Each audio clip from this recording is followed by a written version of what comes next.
نحمده ونصلي على رسوله الكريم اما بعد فاعوذ بالله من الشيطان الرجيم بسم الله الرحمن الرحيم رب اشرح لي صدري ويسر لي امري واحلل عقدة من لساني يفقهوا قولي رب زدني علما۔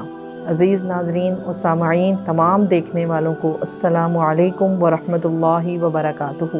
میں آپ کی میزبان عمارہ شہزاد اور آپ دیکھ رہے ہیں حق نیوز کی اسپیشل رمضان ٹرانسمیشن نور صحت۔ رمضان کا مہینہ ہم پر سایہ فگن ہے اور اس کی رحمتوں اور برکتوں سے دل سیراب ہوئے جاتے ہیں۔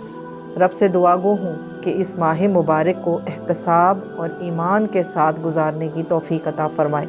عزیز سامعین و ناظرین، آج ہمارے پروگرام کا موضوع ہے رمضان اور باہمی تعلقات۔ رمضان کا مہینہ ہمیں ہمدردی، غمخواری، بھائی چارگی اور حمایت کا درس دیتا ہے۔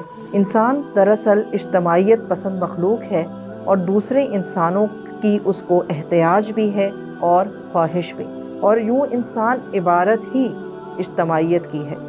اسلام جو دین فطرت ہے، اس نے انسان کو کے انفرادی اور اجتماعی تمام پہلوؤں پر رہنمائی فراہم کی ہے۔ جیسے شاعر نے کہا، درد دل کے واسطے پیدا کیا انسان کو، ورنہ طاعت کے لیے کچھ کم نہ تھے کر رو بیاں۔ رمضان المبارک کا یہ ایک روشن پہلو ہے۔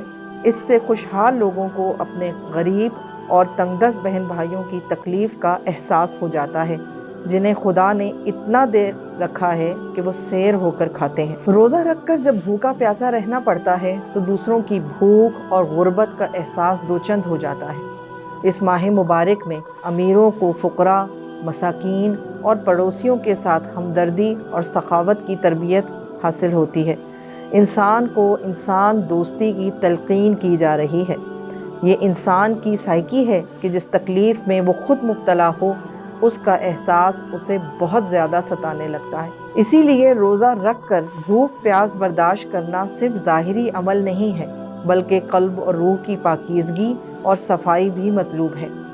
حضرت زید بن خالد رضی اللہ تعالی عنہ بیان کرتے ہیں کہ رسول اللہ صلی اللہ علیہ وآلہ وسلم نے فرمایا، جس نے کسی روزے دار کا افطار کروایا، اس کو اتنا ہی اجر ملے گا جتنا اس روزے دار کو ملے گا، بغیر اس کے کہ اس روزے دار کا اجر کچھ بھی کم کیا جائے۔ ترمذی میں یہ روایت آئی ہے۔ روزے دار کو افطار کرانے، اس کی بھوک پیاس کا احساس کرنے اور اس کے ساتھ نیکی کرنے کی ترغیب دی جا رہی ہے تاکہ رمضان المبارک کا مقصد پورا ہو سکے۔ حافظ ابن قیم فرماتے ہیں، کسی کا سوز جگر سمجھنے سے پہلے خود سوختہ جگر ہونا پڑتا ہے۔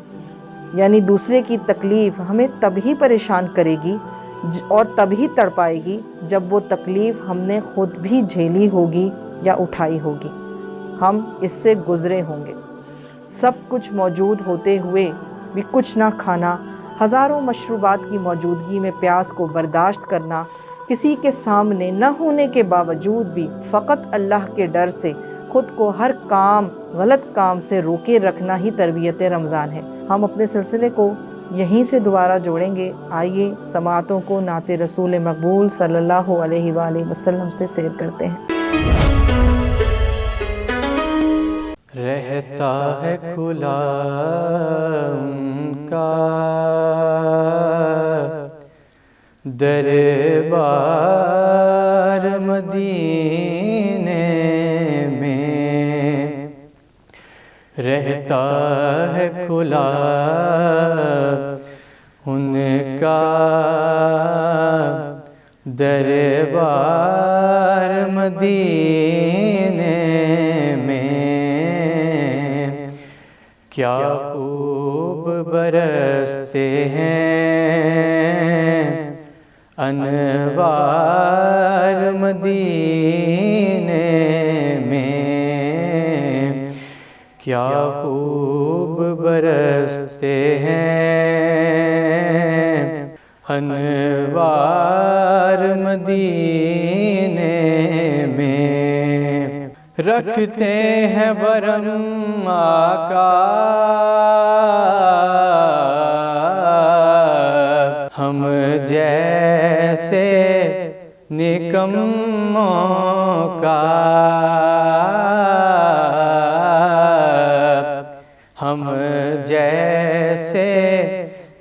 کم موقع ملتی ہے غلاموں کو، ملتی ہے غلاموں کو، دستار مدینے میں ملتی ہے غلاموں کو، دستار مدینے میں۔ عیدی میں ملے مجھ کو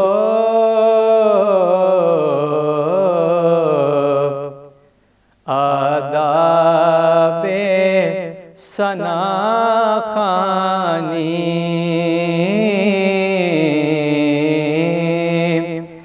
عیدی میں ملے مجھ کو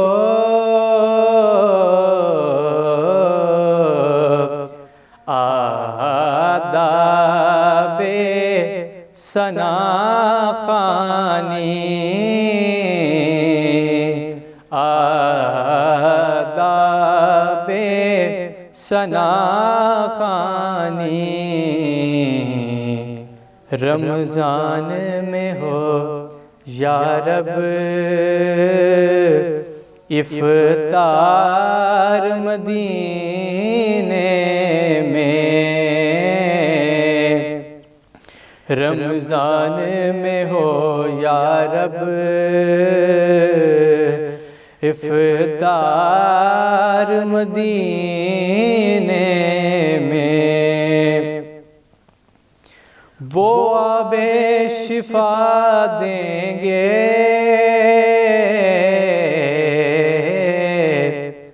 وہ خاک شفا دیں گے،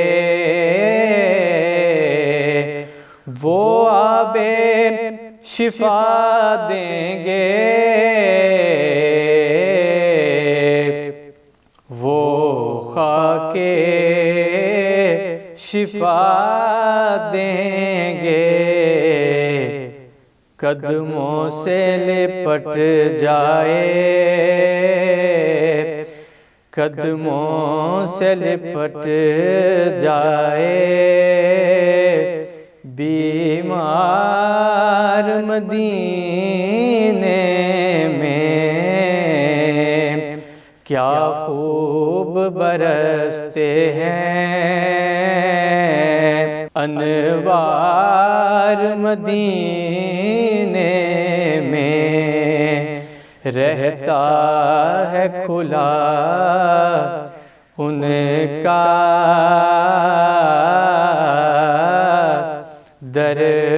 دربار مدینے میں،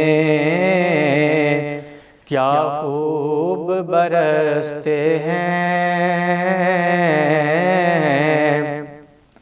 انوار مدینے میں۔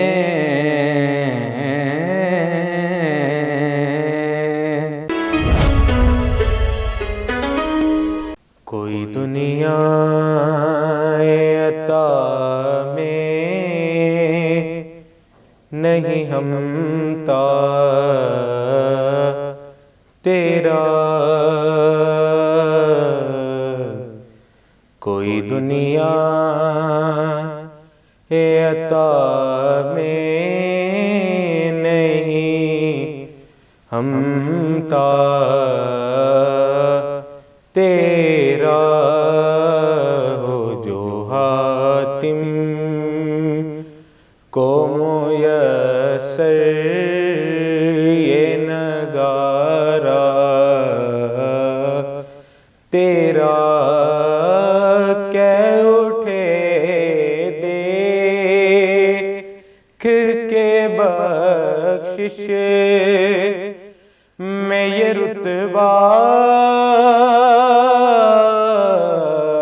تیرا، واہ کیا جو دو کرم ہے شہبت ہا تیرا نہیں سنتا نہیں سنتا نہیں سنتا ہی نہیں مانگنے والا تیرا نہیں سنتا ہی نہیں مانگنے والا تیرا کچھ بشر ہونے کے ناطے تجھے خود سا جانے اور کچھ محض پیامی ہی خدا کا جانے فرش والے تیری شوکت کا علو کیا جانے ان کی اوقات ہی کیا ہے کہ یہ اتنا جانے خسروا عرش پہ اڑتا ہے پریرا تیرا نہیں سنتا ہی نہیں مانگنے والا تیرا نظر عشاق کے نبی ہے یہ میرا حرف غریب ممبر و واز پہ لڑتے رہے آپس میں خطیب یہ عقیدہ رہے اللہ کرے مجھ کو نصیر میں تو مالک ہی کہوں گا کہ وہ مالک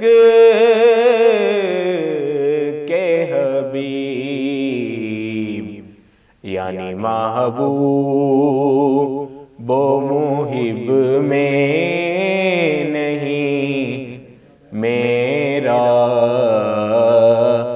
تیرا نہیں سنتا ہی نہیں مانگنے والا تیرا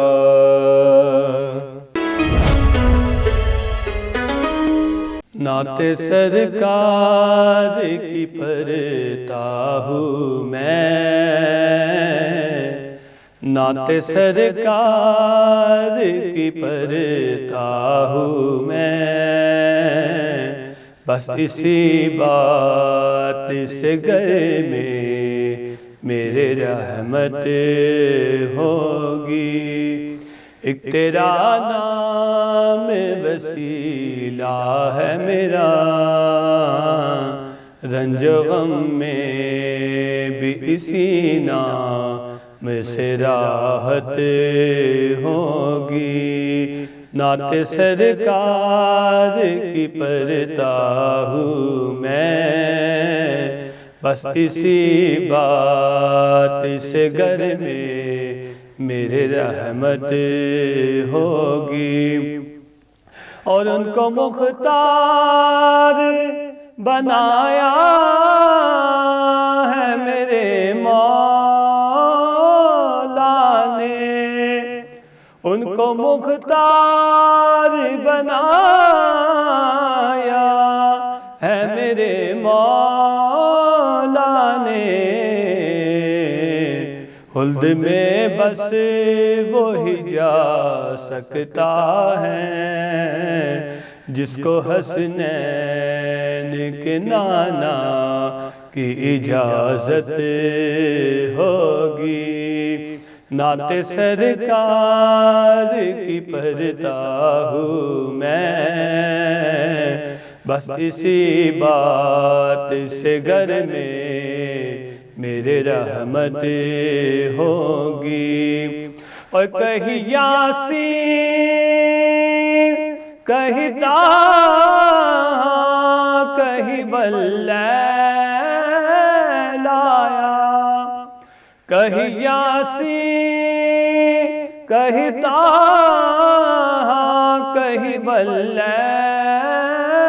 آیا، جس کی قسمیں میرا رب کھاتا ہے، جس کی قسمیں میرا رب کھاتا ہے۔ کتنی دلکش میرے سرکار کی صورت ہوگی، نعت سرکار کی پڑھتا ہوں میں، بس اسی بات سے گھر میں میرے رحمت ہوگی۔ اور یہ سنا ہے کہ بہت گور اندھیری ہوگی، یہ سنا ہے کہ بہت گور اندھیری ہوگی، قبر کا خوف نہ رکھنا اے دل، وہاں سرکار دو عالم کی زیارت ہوگی۔ نعت سرکار کی پڑھتا ہوں میں، بس اسی بات سے گھر میں میرے رحمت ہوگی۔ اور حشر کا دن بھی عجب دیکھنے والا ہوگا، حشر کا دن بھی عجب دیکھنے والا ہوگا، زلف لہرا کے وہ جب آئیں گے، زلف لہرا کہ وہ جب آئیں گے، تو پھر قیامت پہ بھی خود ایک قیامت ہوگی۔ نعت سرکار کی پڑھتا ہوں میں، بس اسی بات سے گھر میں میرے رحمت ہوگی۔ میرا دامن تو گناہوں سے بھرا ہے الطاف، میرا دامن تو گناہوں سے بھرا ہے الطاف، ایک سہارا ہے کہ میں ان کا ہوں، ایک سہارا ہے کہ میں ان کا ہوں، اسی نسبت سے سرے حشر شفاعت ہوگی۔ نعت سرکار کی پڑھتا ہوں میں، بس اسی بات سے گھر میں میرے رحمت ہوگی۔ ایک تیرا نام وسیلہ ہے میرا، رنج و غم میں بھی اسی نام سے راحت ہوگی۔ نعت سرکار کی پڑھتا ہوں میں، بس اسی بات سے گھر میں میرے رحمت ہوگی۔ اللہم صلی علی محمد سید المرسلین و سید النبیین و سید الصدیقین۔ ہم بات کر رہے تھے رمضان محبت اور اخوت، احساس اور باہمی ربط کا مہینہ ہے۔ ہم نے سمجھا کہ باہمی تعلقات کا مطلب ہے ہمدردی، احساس، غم خواری، مگر کیا یہ تعلقات صرف افطار کروا دینے یا کسی کو سحری میں سحری کا کھانا فراہم کر دینے تک ہی محدود ہیں؟ کیا کسی کو کھانے کے پیسے دے دینے یا اس کے گھر راشن پہنچا دینے سے ہی ہم رمضان کے باہمی تعلقات کو جوڑیں گے؟ نہیں، ہمارا دین اسلام اتنا محدود نہیں ہے۔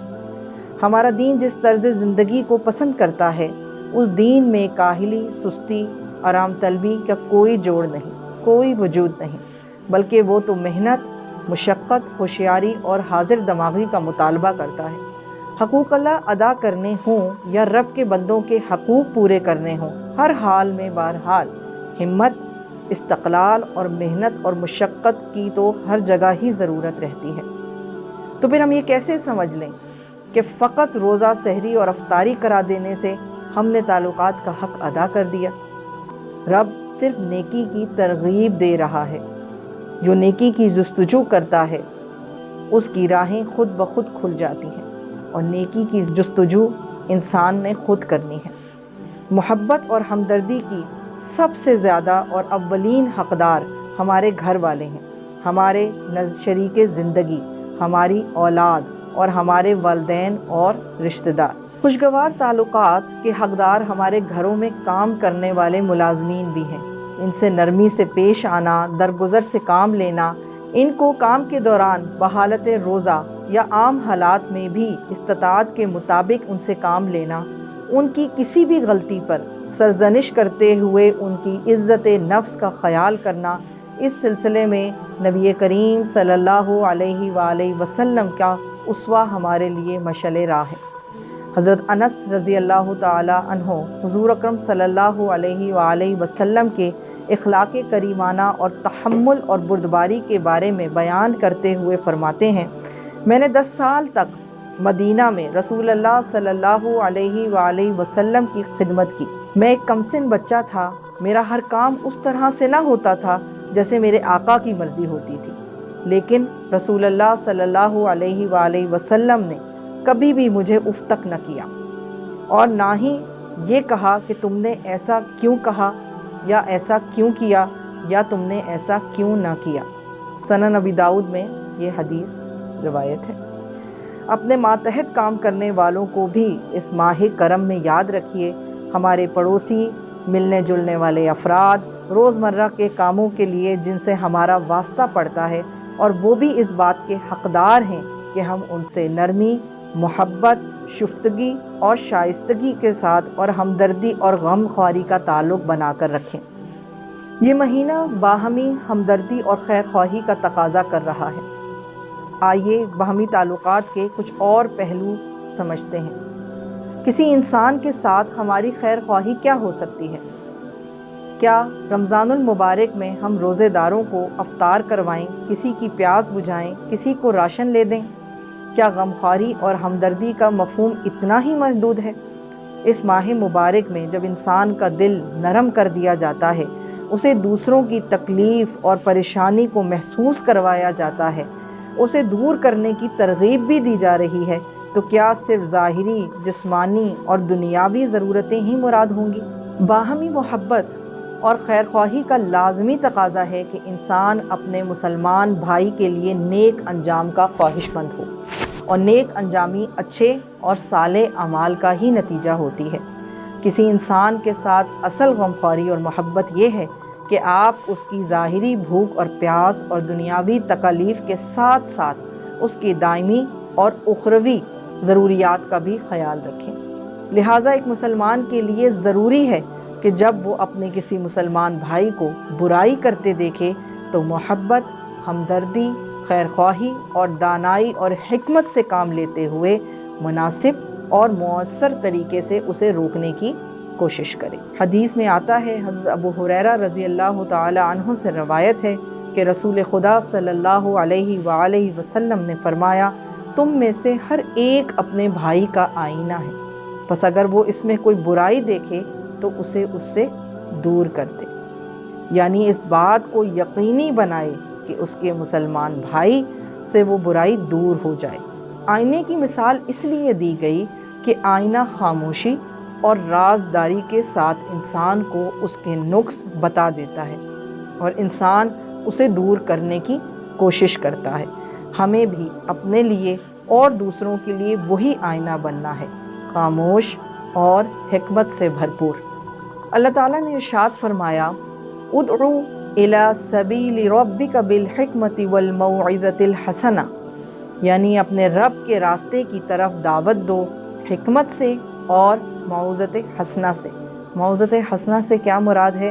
یعنی عمدہ نصیحت کے ساتھ، ایک ایسی نصیحت جو دوسرے کو اریٹیٹ نہ کرے، جو دوسرے کو آپ سے کمتر محسوس نہ کرائے، ایک اچھے طریقے کے ساتھ۔ اسی لیے حدیث کے اندر آئینے کی مثال دی گئی ہے کہ آئینہ بڑی خاموشی اور رازداری کے ساتھ ایک انسان کو اس کی کمیاں اور کوتاہیاں بتاتا ہے، نہ اسے جتاتا ہے، نہ ہی اسے کمتر محسوس کراتا ہے، اور نہ ہی اس کے لیے کسی آکورڈ مومنٹ کا اہتمام کرتا ہے۔ اور انسان کو بھی چاہیے کہ جو غلطی اس کی آئینہ اس کو بتائے وہ اس کو دور کرنے کی کوشش کرے۔ باہمی تعلقات کی یہ نظیر کسی اور مذہب میں آپ کو نہیں ملے گی۔ ایک حدیث میں آتا ہے، حضرت انس رضی اللہ تعالی عنہ سے مروی ہے کہ آپ صلی اللہ علیہ وآلہ وسلم نے فرمایا، تم میں سے کوئی اس وقت تک کامل مومن نہیں ہو سکتا جب تک کہ وہ سب لوگوں، حضرت انس رضی اللہ تعالی عنہ سے مروی ہے کہ آپ صلی اللہ علیہ وآلہ وسلم نے فرمایا کہ تم میں سے کوئی اس وقت تک کامل مومن نہیں ہو سکتا جب تک وہ سب لوگوں کے لیے وہی کچھ محبوب نہ رکھے جو وہ اپنے لیے رکھتا ہے، اور جب تک وہ دوسروں کو بے غرض اور صرف خدا کے لیے پیار نہ کرے۔ ہر انسان کی یہ خواہش ہوتی ہے کہ وہ پرسکون اور آرام دہ زندگی بسر کرے، اسے کوئی پریشانی نہ ہو، ہر آسائش اس کے پاس ہو، ہر چیز بہترین ہو۔ مگر عزیز ناظرین و سامعین، کیا یہی خواہش ہم دوسروں کے لیے بھی رکھتے ہیں؟ یہ حدیث ہمیں یہ سوچنے پر مجبور کرتی ہے کہ ہم کہاں کھڑے ہیں۔ کیا ہم دوسروں کے متعلق بھی ویسا ہی سوچتے ہیں جیسا اپنے لیے خواہش رکھتے ہیں؟ مومن کامل تو وہ ہے جو اپنی ضرورت کے ہوتے ہوئے اپنی بھائی کی ضرورت اور حاجت کو فوقیت دے، صرف فراوانی میں ہی نہیں بلکہ تنگی، بدحالی اور پریشانی میں بھی اپنے بھائی کو کبھی نہ دھتکارے۔ ایک غزوے میں حضرت اکرمہ بن ابی جہل، حضرت حارث بن حشام اور حضرت سہیل بن عمر زخم کھا کر زمین پر گر پڑے۔ اس حالت میں اکرمہ نے پانی مانگا، پانی آیا تو انہوں نے دیکھا کہ حضرت سہیل رضی اللہ تعالی عنہ بھی پانی کی طرف دیکھ رہے ہیں۔ انہوں نے پانی مانگا نہیں ہے، پانی صرف دیکھا ہے۔ اس پر انہوں نے پانی پلانے والے کو ہدایت کی کہ وہ جاؤ ان کو پلاؤ۔ حضرت سہیل رضی اللہ تعالی عنہ کے پاس پانی آیا تو انہوں نے دیکھا کہ حضرت حارث کی نگاہ بھی پانی کی طرف ہے۔ انہوں نے بھی خود پانی پینے کے بجائے ان کی طرف بڑھا دیا۔ تینوں نے اپنی ذات پر دوسرے بھائی کو ترجیح دی اور پیاسے ہی جان مالک دو جہاں کے حوالے کر دی۔ باہمی تعلقات کا اصل معنی تو انہوں نے سمجھا۔ حلق پیاس سے کٹ رہا ہے، جسم زخموں سے چور ہے، مگر خیال ساتھ والے کا۔ رب تعالیٰ فرماتے ہیں، وَلَا يَجِدُونَ فِي صُدُورِهِمْ حَاجَةً مِّمَّا أُوتُوا وَيُؤْثِرُونَ عَلَىٰ أَنفُسِهِمْ وَلَوْ كَانَ بِهِمْ خَصَاصَةٌ، اور یہ اپنے دلوں میں کوئی تنگی محسوس نہیں کرتے اور اپنی ذات پر دوسروں کو ترجیح دیتے ہیں۔ اور اللہ تعالیٰ نے ان کا درجہ اس کے بعد آیت میں بتایا، وَمَن يُوقَ شُحَّ نَفْسِهِ فَأُولَٰئِكَ هُمُ الْمُفْلِحُونَ، اور حقیقت یہ ہے کہ جو لوگ دلوں کی تنگی سے بچا لیے گئے وہی فلاح پانے والے ہیں۔ کتنا بڑا درجہ اور مرتبہ ہے دوسروں کو اپنے اوپر فوقیت دینے کا، دوسروں کی تکلیف کو محسوس کرنے کا، خود ضرورت مند ہوتے ہوئے دوسروں کی ضروریات کے خیال کرنے کا۔ یہ ہے اصل رمضان کہ ہم دوسروں کے کھانے پینے کا بھی خیال رکھیں اور اپنے تعلقات کو دین کے عین اصولوں کے مطابق بھی چلائیں، ان سے ہمدردی اور محبت کا اظہار بھی کریں اور ان کو دین کی تعلیمات بتا کر دین پر چلنے کی ترغیب بھی دیں۔ خیر خواہی اور نرم دلی کے ساتھ اس ماہ مبارک کو خیر و برکت کا موجب بنائیں۔ صرف دنیا ہی میں نہیں، آخرت کی بھی خیر خواہی مطلوب اور مقصود رہے کہ رب تعالیٰ نے اس ماہ مبارک میں باہمی تعلقات کو بہتر بنانے کی ترغیب دی ہے، جس میں ہم خود ہی تقوی اور نیکی کی سیڑھیاں نہیں چڑھیں بلکہ دوسروں کو بھی اپنے ساتھ لے کر چلیں۔ اس دعا کے ساتھ اجازت چاہوں گی کہ رب تعالیٰ ہمیں اپنے دین پر عمل کرنے اور اسے دوسروں تک پہنچانے کی توفیق عطا فرمائے۔ آخر دعوانا ان الحمد للہ رب العالمین۔ لا إله إلا الله محمد رسول الله، لا إله إلا الله محمد حبيب الله۔ سبحان الله والحمد لله۔